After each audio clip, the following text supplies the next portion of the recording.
What's up, y'all? We are back with another edition of DNVR Rams Live. As always, I'm your host, Justin Michael. We're going streaking. We are talking about a win streak. CSU now winners of 3 in a row, 5-3 on the year, 1 win away from bowl eligibility, and they have now beaten the New Mexico Lobos 13 consecutive times, which is just an absurd streak. That's obviously not a football powerhouse by any means, but I mean, they've beaten Air Force multiple times in that stretch. They've beaten Boise State in that stretch. They've had a ton of success against Wyoming. For whatever reason, the Rams have just had their number, and they were able to grind out a 17-6 win over New Mexico. Just an incredible defensive effort in this one. Gave up some chunk plays, gave up more yards than they ran for, but in the end, it was empty calories. Only allowed 2 red zone trips, one of which the Rams ended up getting a goal line stand, which was so big. New Mexico, they certainly played a role in their own demise in this one. They had a ton of penalties, as they tend to do. I highlighted that a bunch going into the matchup. They ranked like 132nd in the country in penalty yards per game.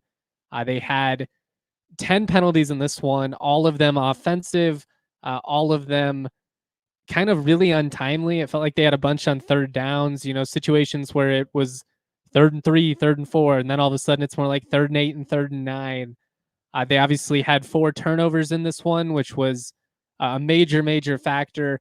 The Rams had 0 turnovers. They snapped a 20-game streak. They had the longest streak in the FBS of consecutive games with the turnover, played turnover-free football, and basically just found a way to grind out a win. The over-under was set at like 61 or something like that going in. We ended up getting 23 total points. So I hope you took the under. The Lobos came in with a top 25 scoring offense. They had put 50 plus on the board 3 straight weeks, and to hold that group to 6 total points and out of the end zone completely, it's extremely impressive. And you've got to be stoked with how hard this team is playing right now. It's not the flashiest. I get that. Obviously, offensively in the second half, it was rough. They didn't do anything. They just could not get in a rhythm. You've got to credit what has been a bad New Mexico defense this year for adjusting, because I felt like they did a good job of adjusting to what was working on the ground for CSU. The Rams, they had some plays, especially early, where they had some success through the air. In the second half, felt like they were more out of rhythm, just as a whole, really passing on the ground. It just wasn't quite as good, but they did enough. You got 17 points in that second quarter. In particular, I felt like getting 3 more points on the board before halftime and grinding out, 4:20 of clock time and just shortening the game, limiting the amount of times that Devin Dampier got the football. It was a really solid effort, guys. Like, I understand that there was probably some meat left on the bone. There were some opportunities, I felt like, to connect on some big plays down the field. They did have the big 42-yard passing play to Caleb Goody. He continues to be CSU's most consistent target deep downfield. He's a playmaker. He's a burner. It was great to see that. Kobe Johnson's 82-yard punt was massive. I mean, it's been really neat, I feel like, to see him making plays now back-to-back weeks. He obviously had the passing touchdown against Air Force, now comes up big once again. He's a guy that won a couple of national championships at North Dakota State, came over last year, expected to be the starting running back, battled some injuries, unfortunately, ended up redshirting, decided to come back very easily, could have portaled. I mean, you guys look at the depth that they have in that backfield right now. Most certainly is not getting the amount of touches that he anticipated when he transferred here. And even when he came back, he didn't leave after 4 games. He didn't pout. He didn't, quit on the team like so many people tend to do in this modern era of college football. Now his number has been called of late, and he's stepping up. And I love stories like that, guys that stick it through. I know they're fewer and fewer these days, but he's definitely quickly becoming, one of my favorite storylines of the team. And this was just an awesome win. You had an electric crowd, just under 37,000, another sellout. Awesome job by Ram Nation. A lot of you have highlighted that in the Toyota chat. A shout out to everybody rocking with us, by the way. If you wouldn't mind giving us a thumbs up, I certainly would appreciate it. I always appreciate you guys tuning into these shows. They've been a blast. Love breaking these down with you. They're certainly a lot more fun on a night like tonight when you're getting to talk about a win, and in particular, a win where you really needed it, I feel like, from a validation standpoint. Yeah, you beat Air Force last week, and that was a massive moment. You obviously had not taken down the Falcons in the spring since 2002, hadn't beat them, period, since 2015. That was huge. But you needed to step up and win a game with this type of crowd when you have, the community out in force. They're there to support you. They want to celebrate.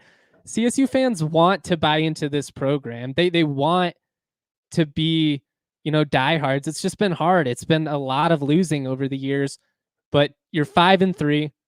You're one win away from the postseason for the first time since 2017. You have an opportunity to clear 7 wins for the first time in 10 years. You've only done that 3 times, period, since the beginning of 2000.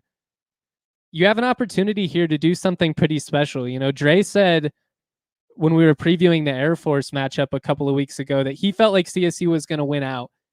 And, I was like, I think they win, 7 or 8 games for sure. But there was just that part of me that still felt like, I'll believe it when I see it. We've all experienced Ram life, as we like to say, so much over the years. And, this was a really scary matchup going up against this electric offense. It just kind of felt like this historically is when the other shoe falls. You've got 36,000 plus there. The students are out in full force. I think there was like 12,000 students in attendance, and they were awesome. They were loud. They were electric. I mean, Norvell talked about it a lot post-game, how great the atmosphere was. I'm going to write about it, but, he mentioned this was the type of atmosphere he envisioned when he came over from Nevada. He came from Nevada, a place he was having success. His last game at Nevada was a beatdown of CSU in our own building. But he knew that this was a community that supports football. I knew this was an institution that was dying to have success and was willing to put their money behind it and their support. And, this place, we've said it for years, it's a sleeping giant. If you could get it rolling one step at a time, just get to a bowl game at this point, maybe even, push for a conference championship. You've got 4 games left. I think you're going to be favored in 3 of them. You have an opportunity here to do something pretty dang unique in the history of this program. And I know it's not perfect at the moment. I know it's not the flashiest offense at the moment, but this team is playing really hard. You're starting to see the depth start to be more of a strength for this team. We're seeing a lot of players that have been brought in from the high school ranks, both on offense and defense, whether you look at like a Tanner Morley on the offensive line or a Caleb Goody out wide. Defensively, we're seeing more Dylan Phelps out there. We're seeing guys like Drew Rodriguez. We're seeing Owen Long, true freshman, out there at linebacker. They're starting to have more layers of guys that they're able to roll out there, and we're seeing more and more people step up and make plays. And that's really encouraging because this season very easily could have been a different story. And, obviously you've got to take advantage still down the stretch of this very advantageous schedule. You've got, Wyoming and Utah State. By the way, somebody let me know in the Toyota chat when that score goes final. There's about a minute and a half left when we started this show. It was a tight game there. Wyoming looking for their 2nd win of the season. Utah State looking to snap a 6-game losing streak. You've got an opportunity here. Can you seize the moment? We shall see. But these last 3 weeks, they have been able to grind out the types of wins that, frankly, we've seen the Rams find a way to blow, to find a way to let slip through their fingers time and time again over the last decade. And it just feels good to win one. It just feels good to win one. Shout out to you guys. Sounds like Utah State won. Wyoming now 1-7.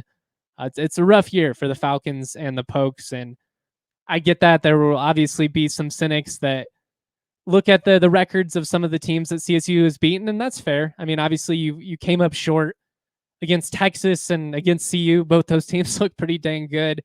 Oregon State was heartbreaking because you were the better team, but you found a way to beat yourself. These last couple of weeks, CSU's finding a way to grind it out and win. and that's just something we have not seen very often from this program over the last decade. And, New Mexico today is a great example of that. You can have a lot of explosive plays, flashy offense, 300 plus passing yards. But if you turn the ball over 4 times, you're not going to win very much football. If you consistently have penalties on 3rd and short and put yourself in 3rd and long, you're not going to win very often. And we're starting to see CSU do less of that. We're starting to see them capitalize on other teams' mistakes, make less of them theirself. It's encouraging. There's still a lot of room for growth. I want to see this offense, build off of some of the success they kind of showed, especially against Oregon State and San Jose State. I want to see them, stretch the field. I like that they were aggressive early on. They didn't just try and run the football today. I know, especially at the end, got kind of conservative. I think it was a situation of like, let's just get out of here with a win. Defense is balling out right now. And, to their credit, they stepped up and got a couple of really clutch turnovers late, there.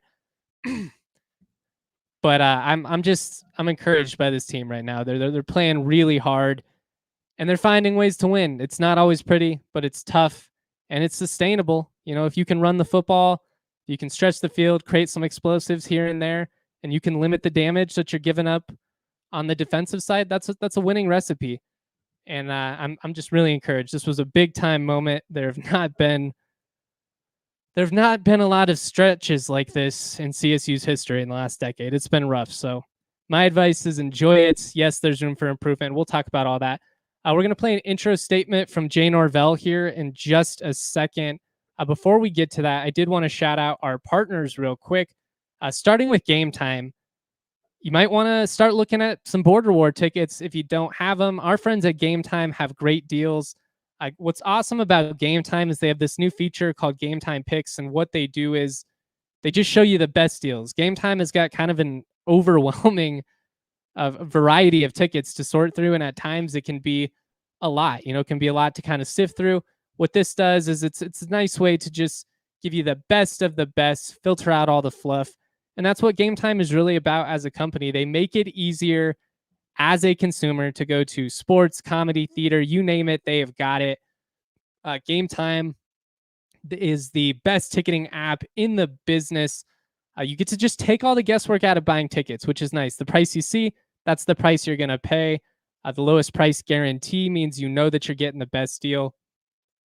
Take the guesswork out of buying tickets with Game Time. Download the Game Time app, create an account, use that code DNVR for $20 off your first purchase. Terms to apply. Again, create an account, redeem that code DNVR for $20 off. Download Game Time today. What time is it? Game time. I also want to talk to you guys about Premier Members Credit Union.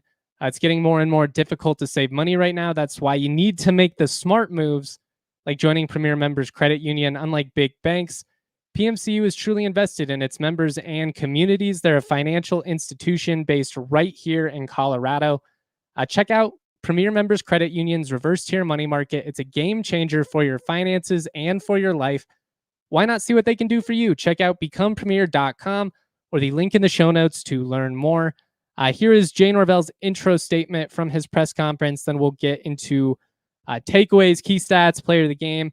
I'll answer some of your questions and comments, all that fun stuff that we're used to. Shout out to everybody in the Toyota chat. Much love to all of you.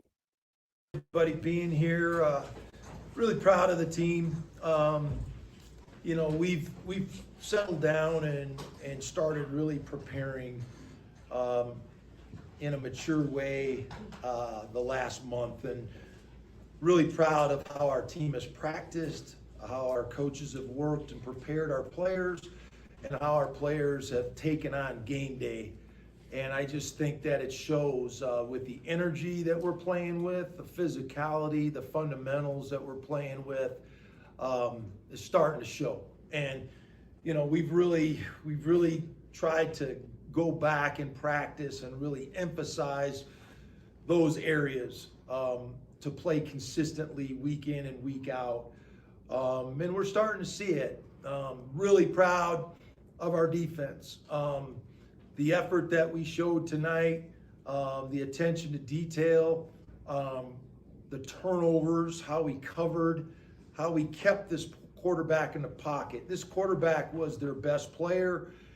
They made yards when he scrambled and when he got out of the pocket. And we made a special effort of keeping him in the pocket and making him throw. And so he's a very good player. They got a good offensive team. But I'm really proud of the way our defense showed up tonight and played. Our offense was physical. I got to tip my hat to Braden. I pulled him aside and I just told him, I said, listen, it's your job to put this team in position to win, take care of the football. And we did tonight. We didn't have any turnovers. Our defense got 4. That was the difference in the game, in my opinion. We had more rushing attempts than them, which just kind of controlled the game. So it's a real positive step for us to play this way against this team. And I got to tip my hat to our fans. I guess that's our 3rd sellout this year, 4th biggest crowd in school history, homecoming, parents weekend. Our crowd stayed to the end. Our students were amazing.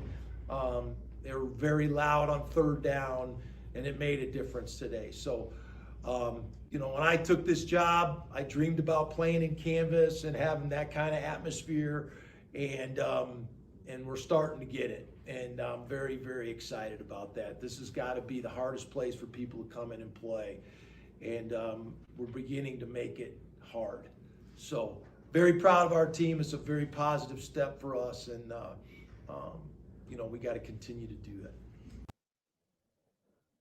All right. I think that was a good place to get into some of these takeaways because, time and time again, the Rams have come up short with that type of atmosphere. And I just think it's cool to see CSU starting to establish a legitimate home field advantage. They've had a winning record at home over the last 2 seasons, which has been big. That was something that was very much a problem prior to the Norvell era and even in that first season.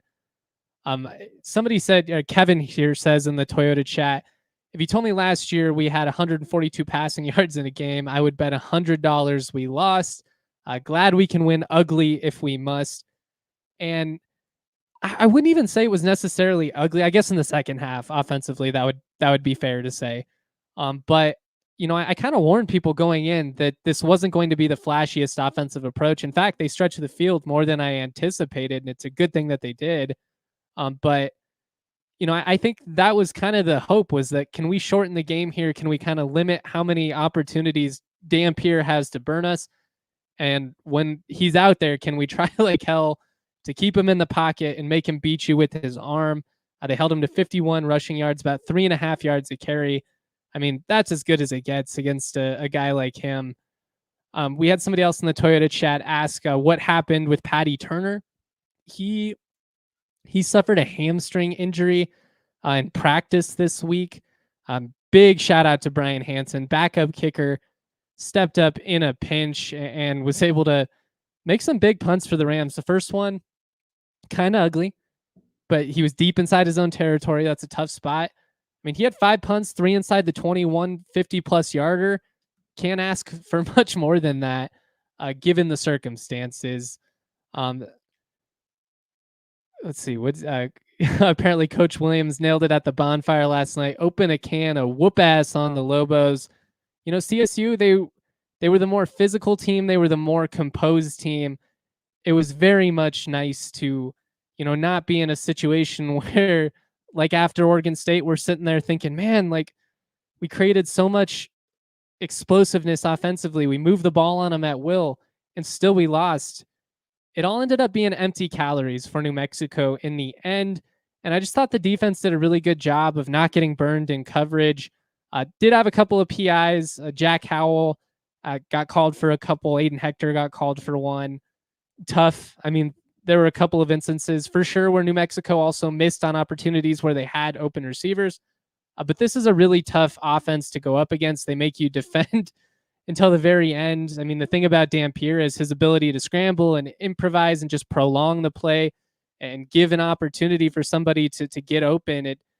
It's so tough. And I think the defense at both levels, you've really got to credit them for the way they didn't let Dampier burn them. I mean, he's a guy that's had multiple rushing touchdowns and back-to-back games. He had double-digit rushing touchdowns coming into the matchup. He's a really dangerous player, one of the most dangerous in the Mountain West. And CSU's defense, they really stepped up. It was an instance of bend, don't break.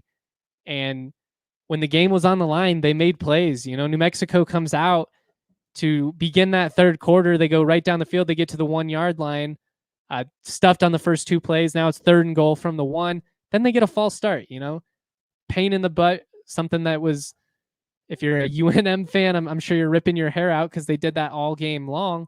But then CSU's defense, they step up and they take advantage. You know, they force a fumble the next play, they recover it. That was such a massive moment. I felt like, to me, like that was the turning point in this one. That's kind of the moment of the game. I guess Kobe Johnson, I might have to give it to him on the punt return too. I guess I have a little bit of time to think about that before we get to it. But I was really impressed with CSU and the composure that they kept, especially in that second half when you're not able, you know, to do much offensively. You're going up against a really dangerous defense. I got to imagine the defense was just gassed. I mean, they were on the field a ton in that third quarter, but they made plays when they really needed to. All game long, New Mexico's having success, you know, on kind of slant routes and, you know, quick passes inside. Boom Jock makes an incredible read on the play, you know, picks them off. Chase Wilson gets an interception late. Like they found ways to get off the field. They found ways to not let a really explosive player beat them by himself, which he can do. He's done that to multiple teams in the league already. Like, are they world beaters? No. Had they beat anybody of substance coming in? Not really. I think the 3 wins they had were against teams that combined for 4 total wins this season. But still, they had won multiple conference games. You know, they're coming in hot. And even if they weren't talking about it a ton before the matchup, you know, they kind of deflected the 12-game losing streak coming in. You know, that was being drilled repeatedly in that locker room. Like, this program has embarrassed you. Find a way to step up. Enough is enough. And if you're CSU, that's a tougher spot. You know, like last week, the motivation's inherent. You know, you know that Air Force has killed you. It's a trophy game, a local rival. This time around, you know, you don't necessarily have that added motivation other than, you know, like, can you be composed enough as a team to beat an opponent that's quality, but frankly, you should beat. You were the better team. And it's just nice to be able to sit here and talk about a win instead of, you know, woulda, coulda, shoulda, which we have done so many times. Taylor says the QB run on 3rd down for BFN had our section fired up. Yeah, I love going QB draw there. I don't think we've seen that all season. You know, New Mexico did a good job of getting off the field. I felt like CSU was pretty good on 1st and 2nd down. They set themselves up quite a bit in like 3rd and 3, 3rd and 4 spots where typically they've been able to really lean on that ground game with Avery Morrow in particular and just kind of wear teams out. New Mexico, I'm sure they really, you know, game plan that CSU, that's obviously their offensive identity this year. It's kind of almost like a Mike Shanahan style. It's not like a true West Coast, but it's got a bunch of influences. They still do some air raid stuff every now and then. But I can't say enough good things about this defense. You know, like obviously we want them to score more points going up against a poor Lobos defense or a unit that had been poor for the most of the season. You certainly expected to score more than 17. If you told me, you know, going into the matchup, that the Rams were going to have 140 pass yards, that they were going to score less than 20 points, I would have assumed that was a loss because nobody's been able to slow down this New Mexico offense the way that CSU was able to. Did the Lobos have some mistakes? Yes, but you've got to credit the Rams for stepping up and taking advantage of those. And frankly, that's not something they used to do. It feels like this team slowly but surely they're displaying more winning tendencies. You know, they're not having all the penalties. Like the turnovers had been an issue the last couple of weeks. They cut that down this week. Need to continue to do that. You know, going out on the road against a frisky Nevada squad that is very hungry to beat you. Obviously, given the history, it's a shame that Torrey isn't going to be there for that game to go back. But hopefully Avery Morrow is able to go off like he did in 2022, and you're able to keep this rolling. Some more key stats here before we highlight some individuals, then I'll get to your questions and comments and all of that. +4 in the turnover margin, obviously a big deal. New Mexico had 10 offensive penalties, all in untimely spots. CSU did a good job of not killing themselves that way. They had a couple. Drew Moss got called for a personal foul and an untimely holding. He had a couple of spots there. As a whole, he's been so good this year. I'm not trying to pile up on him or anything like that. Really were close a couple of other times connecting on deep passes. I feel like I've said that for a month now. You hit the one to Goody. That's kind of been the story now for the last couple of weeks, is they have 2 or 3 like fairly big plays, one like highlight passing touchdown, and then like 4 or 5 moments that came really close. And I felt like, especially early on, off some of those play action opportunities, if you're able to start connecting on just a little bit more of those deep shots, all of a sudden, with how you're able to run the football, and instead of scoring 17 or 20 points, you're consistently going to be putting 30 plus on the board, which is where you want to be, because the defense was obviously stellar and they've been really good for the last month now. But you can't count on them to hold opponents to 6 points every week. That's obviously not going to be super sustainable. All right, let's talk about the turning point. Let's talk about the player of the game. We'll shout out some individuals. When your future is bright, like the Rams feels right now, you got to get your Shady Rays on, guys. Get ready for the season ahead with quality shades that are built to last. Our friends at Shady Rays have you covered. Premium polarized shades that won't break the bank. They have hundreds of styles to choose from. I've got 3 pairs myself. I wear Shady Rays while I'm walking the dog. Wear Shady Rays while I'm doing yard work. I wear Shady Rays in the pool. I can wear them anywhere because Shady Rays always has my back. If I lose them, if I break them, I'm good. They'll replace them. No questions asked. Exclusively for our listeners, Shady Rays giving out the best deal of the season. Go to shadyrays.com. Use that code DNVR for 35% off polarized sunglasses. Try for yourself. The shades rated 5 stars by over 300,000 people. I also want to talk to you about choosing a chill mindset. Our friends at Coors Light encourage you to do so. Between work, social media, everything life throws your way, it's no wonder we're worked up. I'll be honest, guys. I've had a long week. Had some garage issues. I had flat tire, bunch of other stuff going on behind the scenes. It's been rough. And during those times, it's really easy to get worked up. It's really easy to feel like it's all consuming and just be a bummer to be around. And I don't want to be that dude constantly working on it, trying to go outside and take deep breaths, go on a walk, just make little decisions that add up over time. Then when I'm kicked back, when I'm chilling, might just crack open an ice cold Coors Light. When the mountains turn blue, cold as the Rockies, cold lagered, cold filtered, and cold packaged for a smooth finish. Make the most out of the times you choose to chill. Choose Coors Light. Get Coors Light delivered straight to your door with Instacart by going to CoorsLight.com/DNVR. Celebrate responsibly. Coors Brewing Company, Golden, Colorado.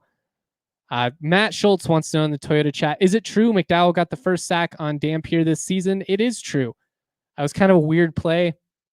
Looked like Dampier hesitated for a second in his defense. I think he thought it was going to get blown dead, and it should have been. It was a false start. Literally the entire offensive line moved.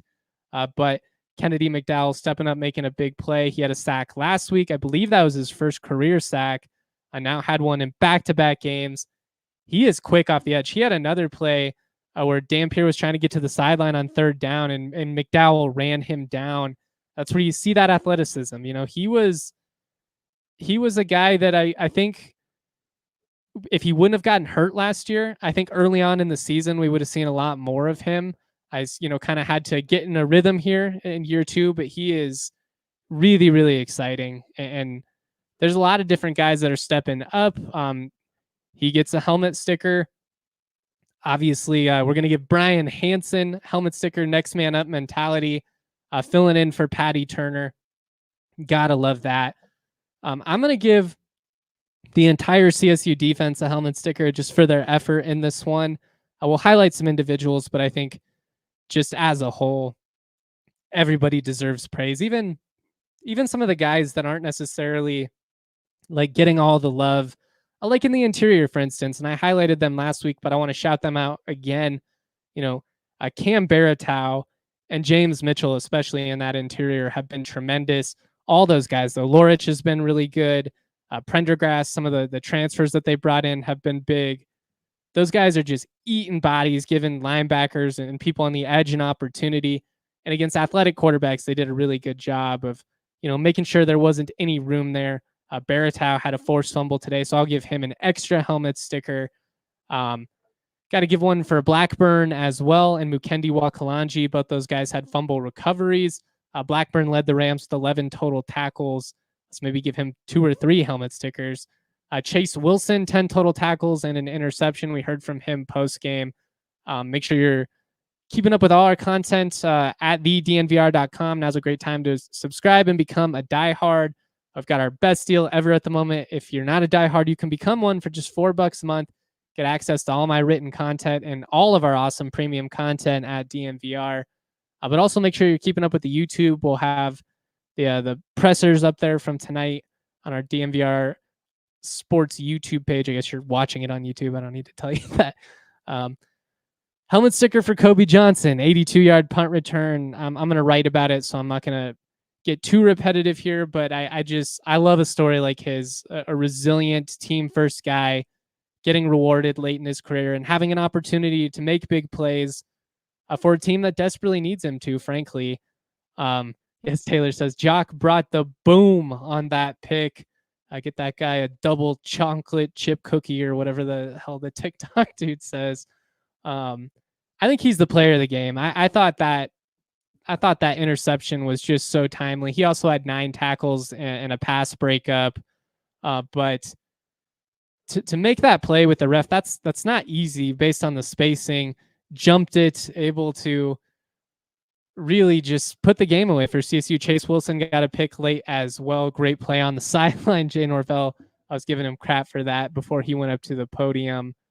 I think you've got to give a helmet sticker, for Caleb Goody, obviously 42-yard receiving touchdown. I'd give one to Braden Fowler-Nicolosi as well. Missed a couple of throws. He's in a tough spot, though, too, where it's basically like we're going to run the ball 6 straight times. Now you got to hit on this 55-yard bomb. He's not necessarily always getting an opportunity to get in a rhythm. He's making really good decisions with the football. He's managing the game, and that was a dot. It was a perfect throw to Goody. He almost had one on that first series. Felt like Goody should have had it, but ended up making a big play later on. It's great to see the chemistry growing between those guys. Obviously, without Torrey Horton, you're going to need Goody. You're going to need Winfield. And now the last couple of weeks, you've seen each of them step up in a major way. You need that speed. I mean, it takes one touch for those guys to really change the game in a major way. And that's what's so exciting about them. It'd be nice to see them get, more like 2 or 3 of those types of plays a game. But that's just getting greedy. At the same time, that's where we want to be. But at this point, I'm just happy to see the Rams finding ways to grind it out and guys stepping up and making plays because, early on in the Norvell era, especially and at times last year, even it felt like they were so dependent on, we need Braden to have a massive game. We need Torrey to absolutely go off or we just have no chance of winning. And I feel like we're starting to see CSU win in a variety of different ways. We're starting to see them, have, different guys step up. And it's encouraging regarding the future of the program. Because obviously, people like Torrey, they weren't going to be here forever anyways. You need some of these guys that you're bringing in from the high school ranks to pan out for you. Now, obviously, the next step is hanging on to them, which is challenging in the portal era. But it's just nice to see some of these guys making plays. Starting to lose my voice here, so we're going to get out of here in just a couple of minutes. But if you got any questions, comments, anything like that, shoot it my way.